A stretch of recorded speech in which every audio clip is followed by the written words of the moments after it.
Hi, I'm Sean Paul Ross. And I'm Carol Ann Hill. Welcome to High Strangeness, where we will explore the hidden, forbidden, secret, and strange. For our first episode, we brought in psychic, author, astrologer, and host of Strange Universe Radio, Sean David Morton.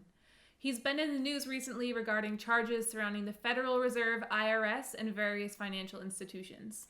We brought Sean in to give us his opinion on those institutions, and most importantly, to give us his side of the story regarding his legal case. During post-production of this interview, it has just been announced that Sean failed to show up in court for his sentencing, and a federal warrant has now been issued for his arrest. Since this has come to light, we pushed to release parts of the interview that were pertinent to his case, and we will release additional parts of the interview as soon as we can.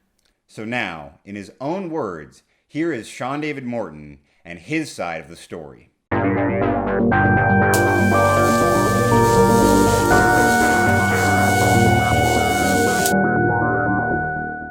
So now to our segment on the personal level with kind of our topic of the Federal Reserve and the banking system. So personally, right, with your life right now, yes. I mean, according to the corporate-owned media, yeah, I know they've really dragged your name through the dirt, and it's all lies. It's all complete utter lies. So can I say what are you comfortable if I say what they've said and then let you say your? Sure. So according to, let me make sure I have it right. According to them, they say you filed false tax returns. Untrue. To the tune of like $2 million or something. Is that correct? Okay.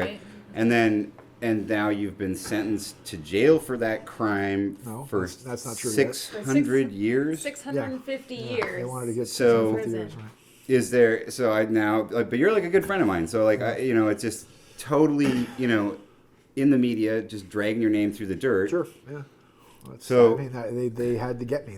Remember, they're getting even for these books. They're getting even for Area 51. They're getting even for all the news pieces I've done. So, okay. So what happened? So what happened was that we were, at the time, we were dealing with millions of dollars. We were dealing with foreign exchange accounts that we took $300,000 of my own money and $225,000 of a group of people that we turned into $5.9 million using my techniques, using remote viewing techniques and all that to be able to invest in the stock market. Yeah, no, it's stock market. It was foreign exchange. It was currency. Oh, foreign exchange. We never did stocks. We never did stocks. Never did any of that stuff.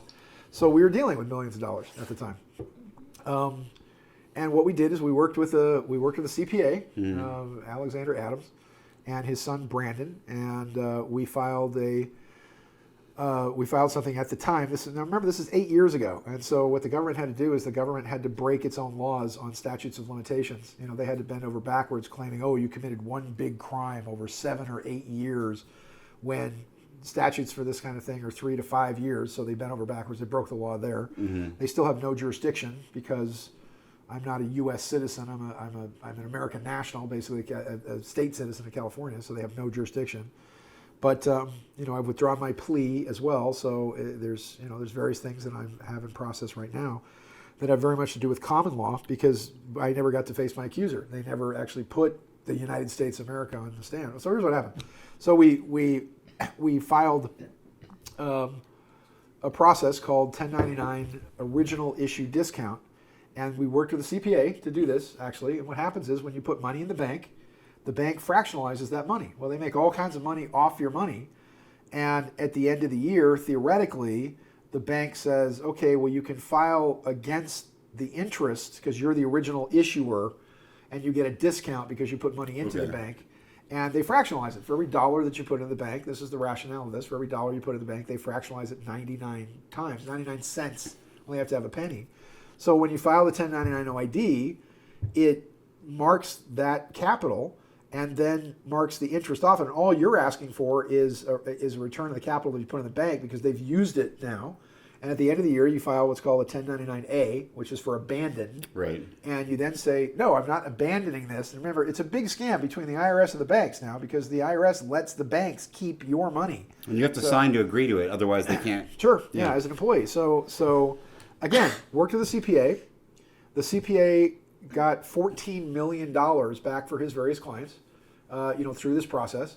And the IRS sued him, a civil injunction against him to just make him stop filing. Another CPA in California was Jacqueline Coelho. again, got $9 million back for her clients, and she was sued civilly by the IRS to just make her stop filing the IRS's own forms. So I filed this. I filed this stuff. Remember, we were dealing with about almost $6 million at that time, and the losses, because we had a trader that didn't do what I told him to do. He just went completely off the farm and did the exact opposite of everything I told him to do. Otherwise, we'd be millionaires now. And he lost the money. So even when you're putting in losses, if you have a financial loss, you put it in as a loss, and you get a refund from the IRS for the loss. So they're trying to make it sound like this money just came out of thin air, that I didn't deserve any kind of return on losses of close to $6 million. But if you just put in the loss, they would give you a percentage of the loss. And they fail to tell you that I put in the highest withholding rate, which was 48%. So the government got back 48% for the money that they gave me. Oh, okay. So they got 48% of the money back. Where did that go? And matter of fact, they got back 48% of everything that was actually in it. So here's how it went down. First off, I've never, ever knowingly broken the law in my life. I mean, maybe a couple of, not even speeding tickets, but, taillight stuff and all that. And so the IRS sent me a notice that said, we're going to send you a refund, but you've done your math wrong, and we owe you another $500. And if that's okay with you, then don't say anything. I'm like, great. So they audited the account. They sent me $500 more than I asked for, and the United States Treasury wrote me a check. For $500? No. That's for $500 more, but they wrote me a check for the return. Now remember, this was only 52% of the return. So apparently my crime is I took the check, U.S. Treasury that said they audited it, gave me money back, and I cashed it. Well, then they were trying to say, well, you moved the money around. Well, at the time, we were starting a film company called Asgard Media. And so we were trying to take the company public. So we bought stock in the company. We set up offices. We did all this stuff with the money where they were like, oh, well, you spent the money. And I'm like, so? They wrote me a check. Everything was fine. Right. Then they also wrote me numerous letters that said, by the way, we owe you more money for these other years, and we're just checking in as to whether or not, you owe liens or whatever else. And I was fine with that. 6 months later, they turn around and say they want the money back. And I'm like, what? They said it was an erroneous refund. Not criminal. They said it was an erroneous refund. And I was like, well, show me how it's erroneous. What did I do wrong? And then they're like, well, now you just owe us back taxes. And I was like, so they weren't doing all that. Then they put this gigantic lien on us saying, well, now you owe us $2.5 million, which is a number from out of nowhere. And then everything after that was my writing them letters and trying to set off this massive debt, because in tax court, all they have to do is put this lien on you, put this giant fine, and now you can't go to tax court because you have to put the money up to get it back, to go to tax court, to get any justice. So this whole thing then became this horrible, to the point of where we declared bankruptcy to try to get these guys off us, and all these horrible things happened. So in the course of this, I wrote them letters rogatory. I wrote them coupons for set-off, settlement, and discharge, which were entirely legal. All they had to do was say no and send it back. So in the course of this, also believing what I believe in that the people have the right to discharge debt because they're borrowing it off you in the first place, we did what were called non-negotiable monetary instruments, and all these were for was for people to submit, and they submit the non-negotiable monetary instruments to the bank to try to set off, settle, and discharge debt, which they created with their signature in the first place. Now, these instruments were certified by the county, apostilled by the state. They came with a letter of advice at the top saying, if there's anything wrong with this for you to accept this, please have your attorney send us a letter. And then we followed to the letter the Uniform Commercial Code process, where we submitted it, and after 30 days, we then said, okay, this is a notice of fault, opportunity to cure. We've sent you a monetary instrument. You haven't sent it back. You haven't responded to a letter of legal advice. What are you going to do? Okay, well, the banks did nothing. They didn't respond to it at all. Now, even the U.S. Treasury website says, the Secret Service says that if you get a bond that you think is fraudulent, you're supposed to return the bond, which is what we said. And we did bonds for 13 people over the course of 3 years, I guess. So it wasn't like we were making a living off this stuff. People paid us for our time, and I wrote a letter saying, I don't know if this is going to work. This is, we don't know if it's going to work. So, you can pay us for our time, which we did. We accepted money for being paid for our time. But we said we didn't know if this is going to work. And if they send you the bond back or the negotiable instrument back, I'll refund your money. When in every single case, once again, letter of advice, memorandum of understanding, everything legal, 3 notices: notice of fault, opportunity to cure, notice of default and dishonor that said, okay, you've accepted it, we're cool. And no one ever returned the bonds. We went through 3 court cases trying to enforce the bonds, and even under subpoena, the bank said, oh, we've destroyed it. The dog ate it. We don't know where it is, but we can't give you the person that destroyed it. And even the mighty Department of Justice, they couldn't produce the bonds either. None of them. And I kept jumping up and down going, this is hearsay. You have to present original evidence. The banks have these bonds on deposit. They've cashed them, and they're using them as credit. Mm-hmm. And, over and over and over again, I'm like, objection, objection, objection. So so we got, railroaded through what this deal is. Just for the ones that you personally did for yourself, or for all the people you did it for? I mean, we did 13 bonds, okay. And I did one bond.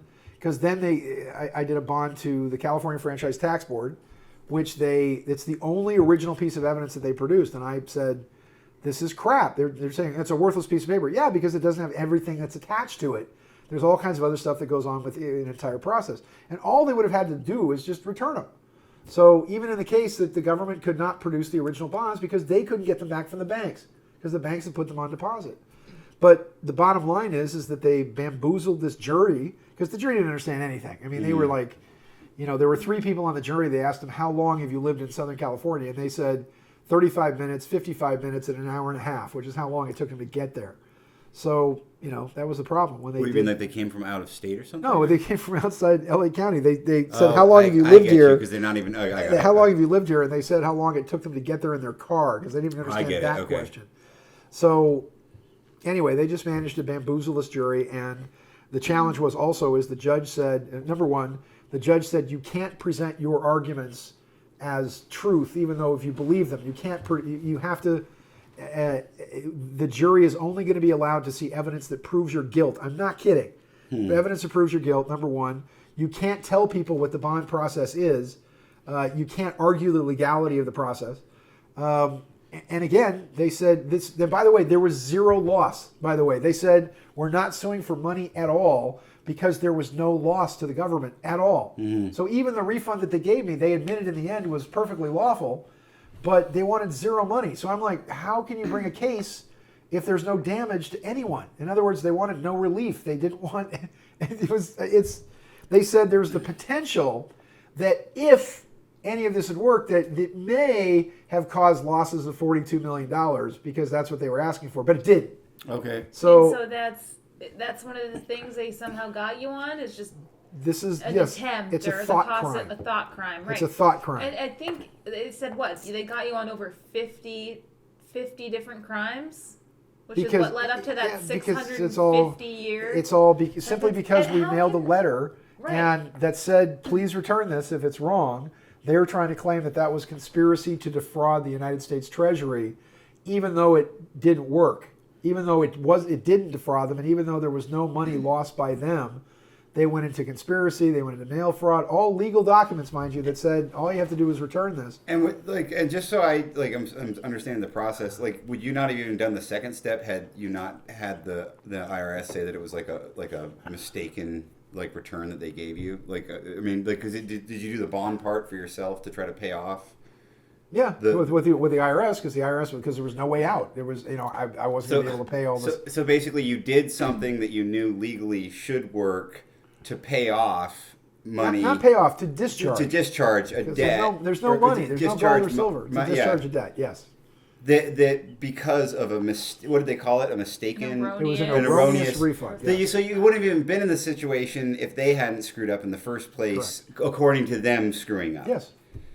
That's how it works. So they put you in an impossible situation. Yes. You used your brain to get out of it, and they said, no, you can't get out of it. Correct. So they basically screwed up, and then your crime was being too smart, essentially. Yeah. Yeah. And do you think that insanely? So did they actually sentence you for that long? No, it's coming up. It's coming up. So why are they saying that on the online periodicals that it's already been done? It hasn't. Right. So there's still they're literally lying. Yes. There's still a long way to go. So there's still they never proved jurisdiction. Mm. There's all kinds of things I can't really talk about, but things, Okay, yeah, things that are going to be.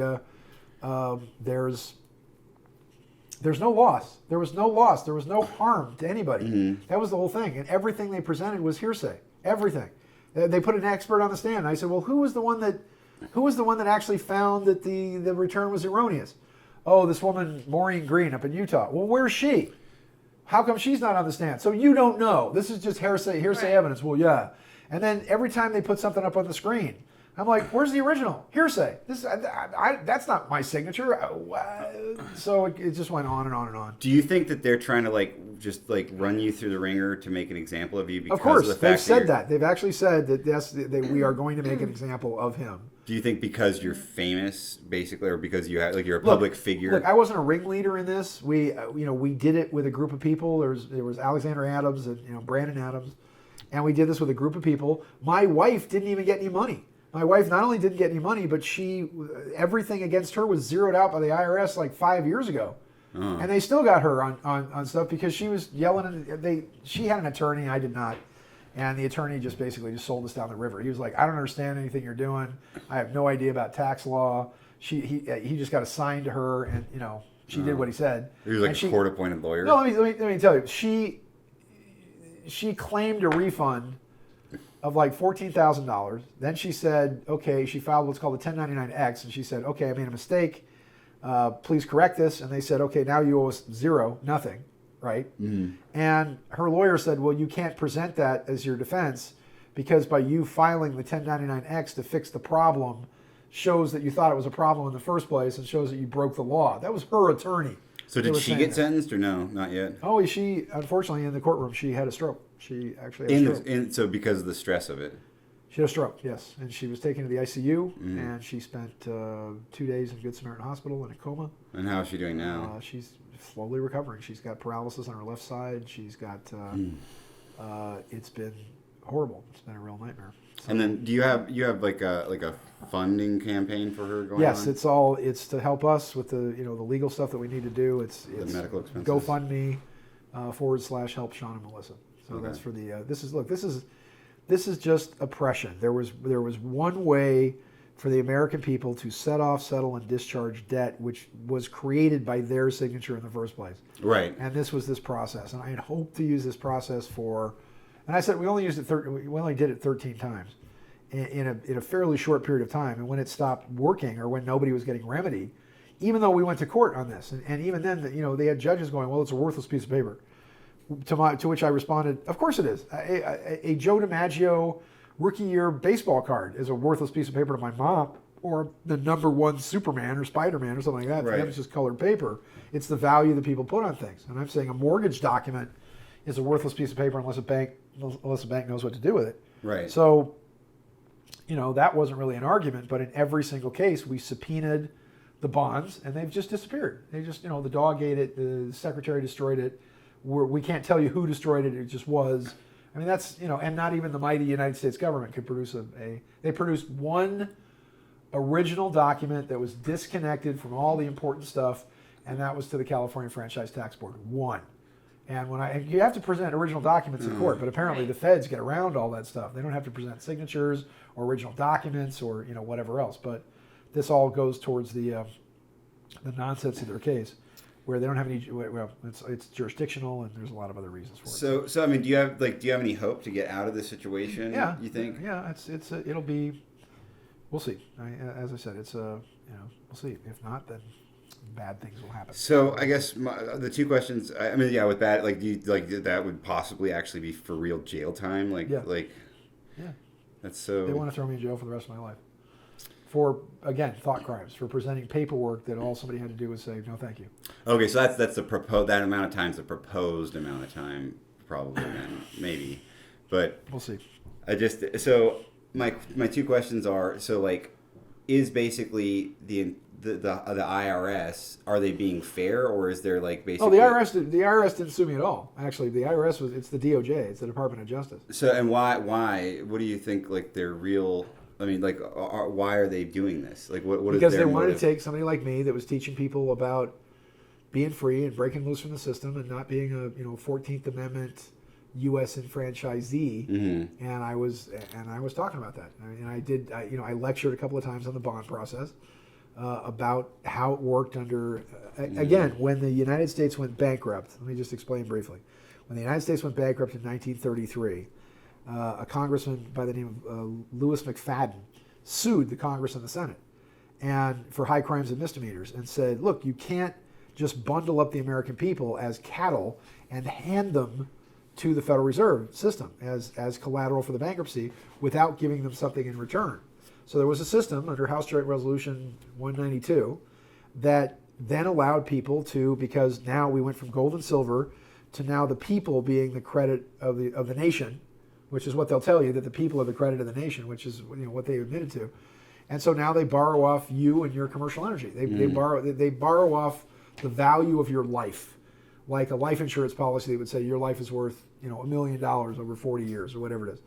And we could have had a perfect system. We could have, if it had gone down that way, they could have taken the credit of the people. They could have run the government with it, and at the same time allowed us to set off, settle, and discharge medical bills, education, all these things based on the commercial credit of the people. But they just didn't want. They don't want that kind of freedom.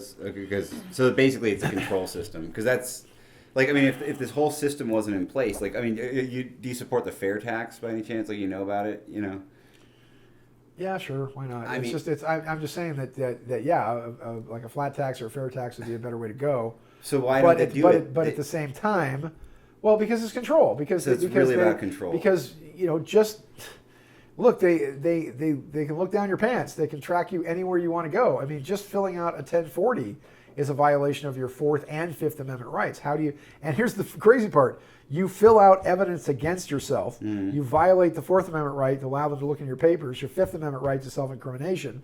You sign it under penalty of perjury. And if they then send it back to you and say it's not right, now you have to violate.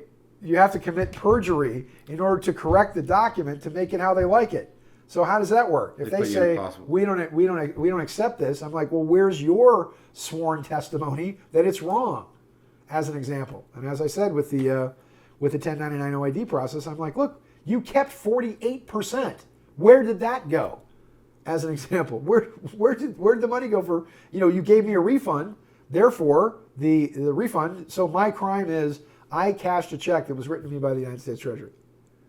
And then 6 months later, they wanted it back. And because I had spent the money and didn't have it, because it all went into the film production companies, you know how hard it is to start that stuff. But it went into stocks, it went into all kinds of things. And I'm like, look, here's the stocks. Here's what we did with the cash. And they were doing things like, oh, well, you wrote checks for $9,800 so you wouldn't have to report. So, well, you took this money out. So, you're describing a whole bunch of things that we did that aren't illegal.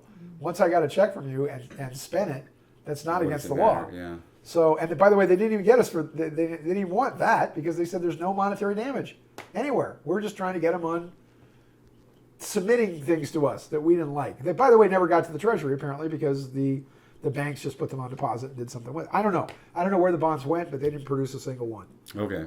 So where does it stand now? Do you have like another date in court where you have to defend yourself again? There's another hearing. So, but that hearing is quite possibly going to get extended because we're working on an appeal and. There are things in the works. Because there's hope that you might actually win out in this process and prove. Sure. Yes. Okay. Well, with that much lack of evidence on their end, it's shocking to me that they could actually come out on top. The way it should have gone is we probably should have gone to a bench trial and had the judge, because even the judge was saying, I understand the gold standard. I understand we went off the gold standard. I understand we're not using gold or silver. He even understood the Joe DiMaggio baseball card reference. That if I owe you $1 million, right, and you want to get paid in Federal Reserve notes, and I say, well, will you accept this rookie year 1939 Joe DiMaggio baseball card that's worth like $3 million, and I send it to you, and you keep it, and then you send me back a copy and say, no, we're not going to accept the card. Well, that's a crime. And we're trying to point out the same thing here, that we sent these non-negotiable monetary instruments that were only to set off a debt that the people had actually used their signature to induce into the system anyway.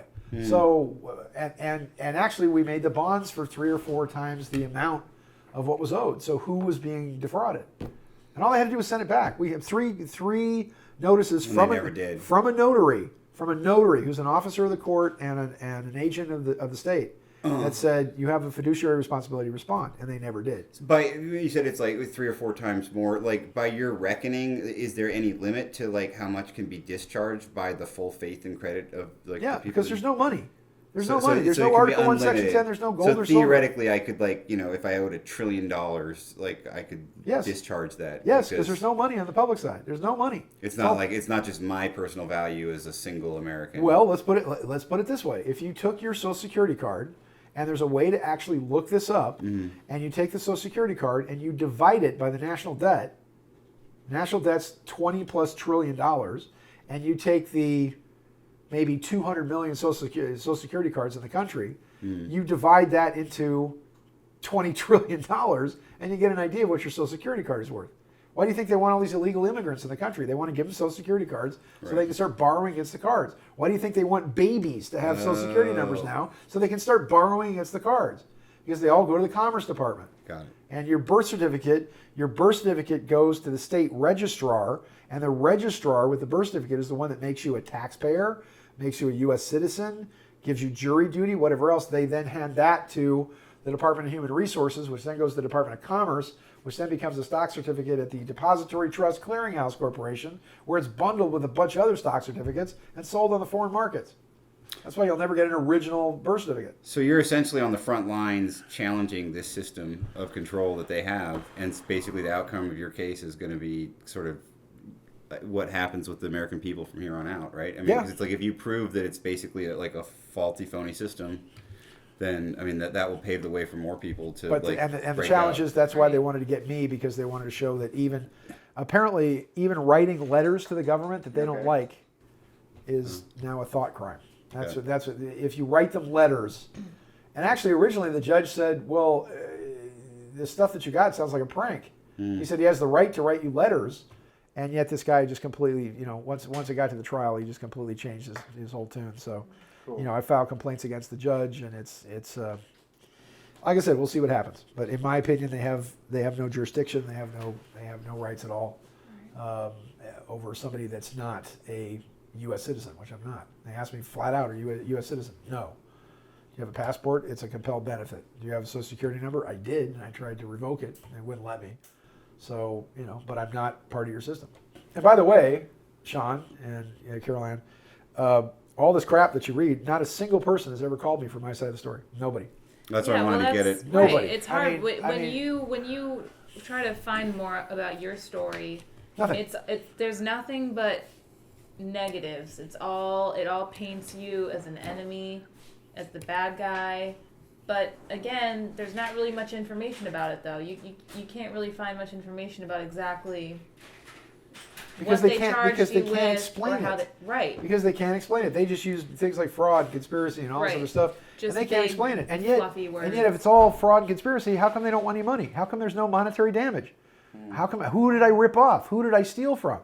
Because apparently the tax return, again, was an erroneous refund. That's their fault. Not my fault, because I cashed a check from the United States Treasury that I thought was completely legitimate. So I even filed affidavits of non-culpability. I did not know at any time in this process that I was doing anything wrong. I followed the letter of the law as I understood it. And there's the Ninth Circuit Court has said over and over and over again that you have to prove some kind of culpability. I got a check. I cashed the check. I listened to a CPA that said this worked, and guess what? It did. So, and then what happened? And then they wrote me letters that said they owed me a bunch more money. They owed me. They claimed this is the IRS, not me. They claimed they owed me something like $4.5 million. Now, did I get that? No, because then they just turned around and said, "Oh well, we're just going to keep it." The last thing that before he did that was, like you said, we're the only people that have asked you to tell your side of the story. So yeah, I guess what I have to say is thank you very much for telling it. I really appreciate it, because when I read that, I felt like there's got to be more to the story. You're my friend, and you know that I'm not robbing people, and that we worked really hard to do what we did. And I feel like that kind of other people in this industry sort of like distanced themselves from you, since that's like sort of been said, and I just feel like that's kind of like fair weather friend behavior. Yeah. Oh yeah, it's been it's shame on them. Yeah. I mean, shame on them. I would stick up for people in this community and have But again, I appreciate you, Sean Paul. I appreciate you, Carol Ann. Thank you so much. Because how do you become like a major story in the media about this stuff and never have anybody from the media call you on the phone? It's not like hard to find. Yeah. No one has asked me my side of the story. Nobody. And by the way, let me point out that this court has taken our court case, and I found the CUSIP numbers, has divided it up into 3 CUSIP numbers that are now this court case is making money for Fidelity Mutual Funds Canada Limited, and is in a $2.95 billion fund, and has made $347 million in the last 7 months off the court case. Because that's how it works. Okay, so there is a precedent for this working. Okay. Yep. Okay. And that's how it works. And I found the CUSIP numbers for this, and I have to now lay claim to the CUSIP numbers and put the CUSIP numbers in accounts. So that sounds to me like there's some really good hope then. It'll work. All right. I'm glad to hear that. It'll be fine. So there you have it from the man himself. We wanted to give you the information that the mainstream media wouldn't. However, the views expressed in this interview do not necessarily reflect those of the show or its producers, and we encourage you to consider the information you've seen and form your own opinion on the matter. Subscribe to our channel to watch the rest of the interview with Sean when it becomes available and to catch new episodes of our show. This has been High Strangeness.